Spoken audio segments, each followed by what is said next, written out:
Hi అండి, చెన్నూరు చేతి వంటకు స్వాగతం. నేను ఇప్పుడు మీకు పూర్ణం బూరెలు చేసి చూపిస్తాను. దానికి కావాల్సినవి చూడండి. ఒక 2 కప్పులు శనగపప్పు తీసుకున్నాను నేను. ఇదిగోనండి పచ్చి శనగపప్పు 2 కప్పులు తీసుకుంటున్నాను. ఇదంతా శుభ్రంగా వాష్ చేసి కడిగి వాటర్ పోసుకుని శుభ్రంగా 2-3 సార్లు కడగాలండి.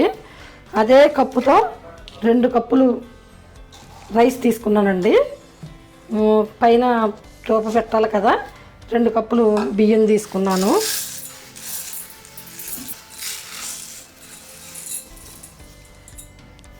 రెండు కప్పులు రైస్ తీసుకున్నానండి. ఈ స్టోర్ బియ్యం తీసుకున్నాను నేను.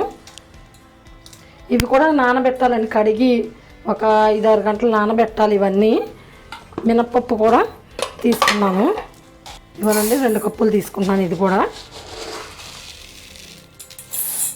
ఇవి వాష్ చేశాను శుభ్రంగా. 2-3 సార్లు వాష్ చేసి నానబెట్టాలి. ఒక 6 అవర్స్ 7 అవర్స్ అలా ఉంచాలి. వీటిని ఈ మిక్సీ పట్టుకోవాలి, విడివిడిగా పట్టుకుందాం. ఇదిగోనండి ఇప్పుడు శనగపప్పు శుభ్రంగా వాష్ చేసి పెట్టుకున్నాను 4 సార్లు. ఒక కుక్కర్ తీసుకుని ఇందులో వేస్తున్నాను ఈ పప్పు. ఈ పప్పులో ఒక కప్పుకి 3 కప్పులు వాటర్ వేసి పెట్టాలండి. మనం 2 కప్పులు తీసుకున్నాం కనుక ఒక 6 కప్స్ వాటర్ వేస్తున్నాను. ఇవ్వండి ఒక కప్పు 2 కప్పులకి 6 కప్పులు నీళ్ళు పోసాను. ఇది నేను స్టవ్ మీద పెట్టి స్టవ్ వెలిగిస్తాను. వెలిగించి మూత పెట్టేసి విజిల్ కూడా పెట్టేస్తాను. ఇది ఒక 6-7 విజిల్స్ రావాలండి. పప్పు మెత్తగా ఉడకాలి. 6-7 విజిల్స్ రావాలి. బెల్లం అండి, దానికి కావాల్సిన బెల్లం 2 కప్పులు. 2 కప్పులు వేసాం కదండి పప్పు, 2 కప్పులు బెల్లం తురుము ఉండాలి. ఇందులో బెల్లం పొడి వేద్దాం. బెల్లం పొడి చేసి ఉంచుతాను. ఇలాగనండి అది ఉడకాలి కదా, అది ఉడికి చల్లారాలి. ఒక చెక్క కొబ్బరి చెక్క కాయ కొట్టి కొబ్బరి చెక్క తురుము తీసి పెడతాను. అది ఉడికేలాగా మనం ఈ ప్రాసెస్ చేసుకుందాం. ఇలాగా ఈ బియ్యం పప్పు నానబెట్టి ఉంచుతాను. ఇదనండి ఇంకా ఒక విజిల్ వచ్చాక స్టవ్ ఆపేసి చల్లారనిద్దాం. చల్లారిన తర్వాత చూపిస్తాను మీకు. ఇదనండి చల్లారింది, బాగా చల్లారింది. ఇలా ఉడికింది. మనం ఉడికింది లేని చూసుకోవాలంటే ఇవ్వనండి ఇలా అంటే పలుకు ఉండకూడదు కరెక్ట్గా. అలాగని మెత్తగా పేస్ట్ కూడా అయిపోకూడదు. అలా చిదిపితే చక్కగా అలా మెత్తగా అవ్వాలి, పొడిలాగా అవ్వాలి. మెత్త పేస్ట్ కూడా అవ్వకూడదండి. కరెక్ట్గా ఉడికింది. ఒక స్టైనర్ తీసుకున్నాను. ఒక గిన్నెలోకి ఇలా పెట్టి ఇందులో వాటర్ ఉంది కదండి, ఈ పప్పు అంతా ఇలా వేసేసుకోవాలి. వాటర్ అంతా కిందకు వచ్చేలా, అసలు వాటర్ ఉండకూడదు. నీరంతా కిందకి దిగిపోయిందండి శనగపప్పులు. అది ఇదే మళ్ళీ కుక్కర్ గిన్నెలో వేస్తున్నాను. ఇదిగోనండి అంతా కుక్కర్ గిన్నెలోనే వేసేసాను. 2 కప్పులు వేసాను కదండి శనగపప్పు. నేను ఒక 1/2 కప్పు షుగర్ వేస్తున్నాను. పంచదార 3/4 కప్పు వరకు వేసాను. స్వీట్ బాగుంటుందండి, ఇందులో వేసేస్తున్నాను. ఇదే కప్పుతో 2 కప్పులు బెల్లం పొడి. బెల్లం అంటే నేను ఈ గట్టి బెల్లం తీసుకుంటాను. అంటే కుందుల బెల్లం అయితే కొంచెం సాల్ట్గా ఉంటుందని, ఇదైతే స్వీట్ బాగుంటుంది. సన్నగా ముక్కలున్నా కరిగిపోతాయి. ఇది 2 కప్పులు శనగపప్పుకి 2 కప్పులు బెల్లం పొడి, 3/4 కప్పు ఏమో షుగర్ వేసా, సరిపోతుంది. స్వీటు కొబ్బరి చెక్క తురుము తీసి పెట్టుకున్నాను. 1.5 కప్పు పైనే వచ్చింది. వేసుకుంటే బాగుంటుందండి. ఒక పెద్ద చెక్క కొబ్బరి చెక్క వేసాను. మిక్సీ పట్టేస్తే తురుములాగా అయ్యింది, మిక్సీ పట్టేసుకోవచ్చు. బెల్లం, పంచదార, కొబ్బరి తురుము ఈ శనగపప్పులో వేసి ఇలా కలిపి బాగా కలిపండి. దీన్ని స్టవ్ మీద పెడదాం. స్టవ్ మీద పెట్టి లో ఫ్లేమ్లో చక్కగా ఉడికించుకోవాలండి. స్టవ్ వెలిగించి 1 నిమిషం హై ఫ్లేమ్లో పెట్టుకున్న కొంచెం బెల్లం అది కరిగే వరకు ఉంచుకుని లో ఫ్లేమ్లో టర్న్ చేసుకోవాలండి. టర్న్ చేసుకుని చక్కగా ఉండపాకం వచ్చే వరకు దీన్ని ఉడికిద్దాం. ఇది టైం పడుతుందండి, ఒక 20 మినిట్స్ అలా పడుతుంది. ఇలా కలుపుకుంటా మధ్య మధ్యలో, ఎందుకంటే అడుగంటకుండా చక్కగా అలా మధ్య మధ్యలో కలుపుకుంటా ఉడికిద్దామండి. మధ్య మధ్యలో ఇలా కొంచెం పలసగా బెల్లం కరిగేసరికి ఇలా అనిపిస్తుంది. దీన్ని మధ్య మధ్యలో నేను 4-5 సార్లు కదిపాను. ఇదిగోనండి, అడుగంటకుండా మాత్రం కలుపుతూ ఉండాలి. ఇలాగ దగ్గరగా అవ్వాలి. ఈ బెల్లం అంతా కరిగింది కదా, కొంచెం పలసన అవుతుంది. మనం వాటర్ ఏమి లేకుండా వేసాం కదా, నీళ్ళన్నీ ఉంచేసి ఇదిగోనండి కొంచెం ఉడకాలి. ఇలా కలుపుతూ ఉన్నాను నేను మధ్య మధ్యలో.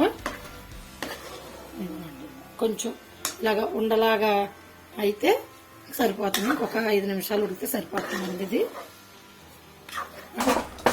ఇవ్వనండి, ఇలాగ గట్టిగా అయిపోవాలి. ఇలా పట్టుకుంటే ఇలాగా పాకం లేకుండా ఇలా రావాలి. ఇలా ఉండ చేస్తే చేతికి అంటకుండా ఇలా రావాలండి. ఇలా అయ్యే వరకు మనం లో ఫ్లేమ్లో పెట్టి ఉడికించుకోవాలి. ఇది చల్లారిన తర్వాత ఒక పళ్ళులోకి తీసుకుని ఉండలు చేద్దాం, చూపిస్తాను. ఇందులో ఇలాచీ పౌడర్ వేయాలండి, యాలకుల పౌడర్ వేద్దాం. ఇదిగోనండి, చక్కగా ఉడికింది కదా, చల్లారిపోయింది బాగా, పూర్తిగా చల్లారిపోయి చక్కగా ఇలా పొడి పొడిగా వచ్చింది. ఇలా పొడి పొడిగా వస్తే మనం ఇలా ఉండలు చుట్టుకోవడానికి మనం ఆయిల్లో డీప్ ఫ్రై చేసినప్పుడు విడిపోకుండా ఉంటుందండి. చక్కగా చెమ్మ లేకుండా ఉంటుంది. ఇలా చెమ్మ లేకుండా ఉండాలి. ఇందులో ఒక 7-8 ఇలాచి దంచి పెట్టుకున్నాను. ఈ ఇలాచి పౌడర్ వేస్తాం. ఇలాచి పౌడర్ వేసి బాగా కలిపి బాగా చేత్తో కలపాలి. బాగా కలిపి ఇంతంత ఉండలు చేసుకుందాం. బాగా ఇలాచి పౌడర్ మొత్తం అందులో అంతా పూర్ణంలో కలిసిన తర్వాత ఇంత ఈ సైజు మనకి ఏ సైజు కావలిస్తే ఆ సైజు పూర్ణాలు ఈ సైజు చేసుకుందాం అండి.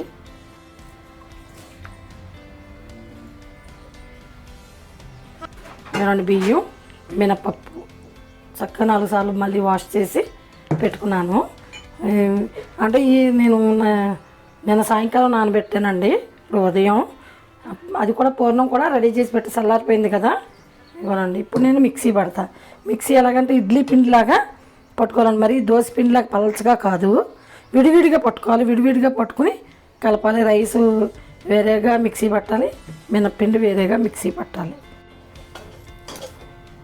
ఇవ్వనండి, ముందు ఫస్ట్ బియ్యం వేసాను మిక్సీ జార్లో. ఒక్క రౌండ్ తిప్పాక కొద్దిగా వేయాలండి వాటర్, మరీ పలచగా రుబ్బేయకూడదు. ఇవ్వండి, ఇలా వచ్చాక మిక్సీ పట్టుకుని ఈ గిన్నెలో వేసుకుందాం.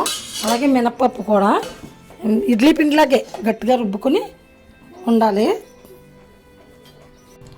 ఇదిగోనండి, బియ్యం పట్టాను. ఇలా గట్టిగా పట్టుకోవాలి, మెత్తగా రుబ్బుకోవాలి, వాటర్ ఎక్కువ వేయకుండా రుబ్బుకోవాలి. ఇప్పుడు ఇదిగోనండి మినప్పిండి కూడా పట్టాను. ఇదిగోండి, అలాగా అంత గట్టిగా ఉండాలి, మెత్తగా రుబ్బుకోవాలి. కొంచెం వాటర్ వేసుకుని మెత్తగా నలిగే వరకు ఉంచి ఈ రెండు కలిపి ఇదంతా ఇందులో వేసేసుకుని రెండు కలపాలండి. ఒకసారి కలిపి రుబ్బుకోకూడదు, కలిపి రుబ్బితే రావండి, అది ఆ టేస్ట్ ఉండదు.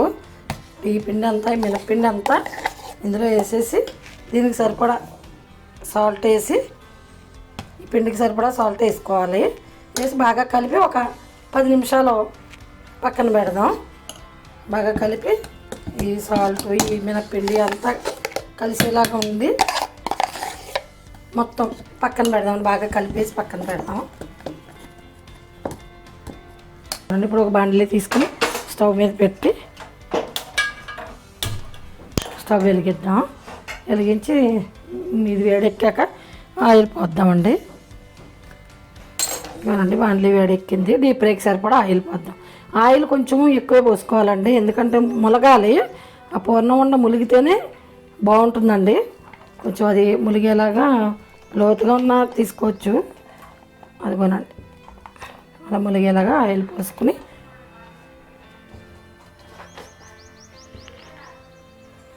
ఇలాగ ఇది కాగుతూ ఉంటుందండి, వేడెక్కుతుంది. బాగా వేడెక్కాలి. ఈ పిండి ఒక చిన్న గిన్నె తీసుకుని ఇందులోకి తీసుకుందాం. ఈ రుబ్బు పెట్టిన పిండి ఇందులో వేసుకుందామండి.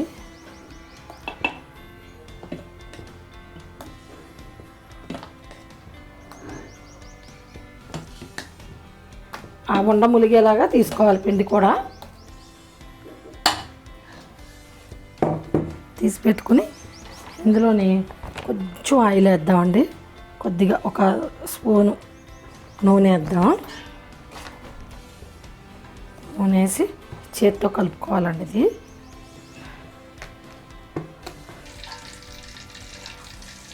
బాండ్లీ పెట్టానండి, నూనె వేడెక్కే వరకు చూస్తున్నాను. ఇవ్వనండి, ఇలా వేయడమే.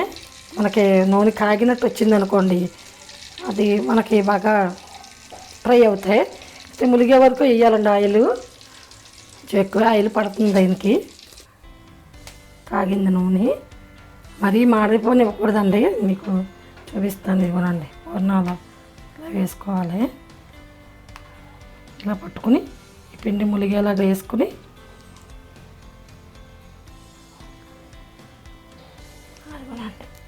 అలా వేయాలి.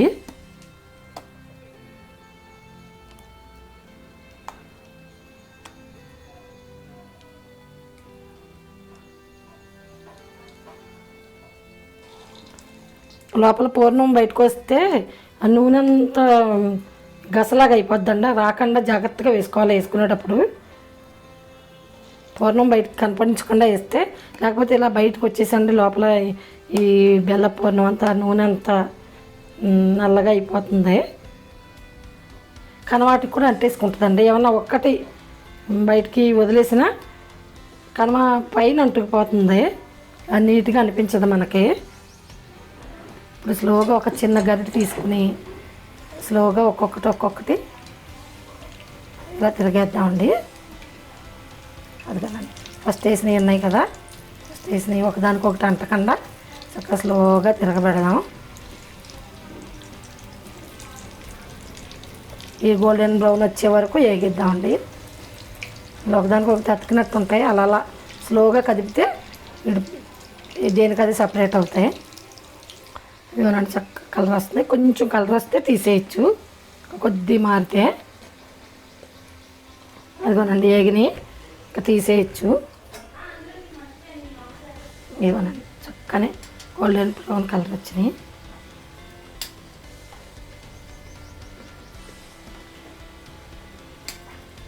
చాలా బాగా వేగాయండి ఇవి. ఇవన్నీ ఒక జాలి ప్లేట్లో పెట్టుకొని దాంట్లో వేసుకుంటే ఏమన్నా ఎక్సెస్ ఆయిల్ ఉంటే కిందకు వచ్చేస్తుంది. ఏమి ఆయిల్ ఏమి ఉండదు అనుకోండి, కొంచెం అవి అవటానికి ఉంటుంది. ఇగోనండి బూరెలు రెడీ అయినాయి. పూర్ణం బూరెలు చక్కగా వచ్చాయండి, చక్కగా వేగాయి.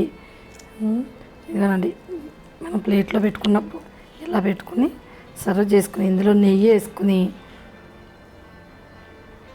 పెడితే చాలా సూపర్గా ఉంటాయండి. ఇలా తింటే కనుక చాలా టేస్ట్గా ఉంటాయి. కొంచెం నెయ్యి వేసుకుని, నెయ్యి ఇష్టపడే వాళ్ళైతే ఇంక ఇవి తిన్నారంటే ఒక్కసారి తింటే మళ్ళీ అవే తినాలనిపిస్తుంది. ఈ వీడియో మీకు నచ్చినట్లయితే లైక్ చేయండి, షేర్ చేయండి, సబ్స్క్రైబ్ చేసుకోండి. Thank you.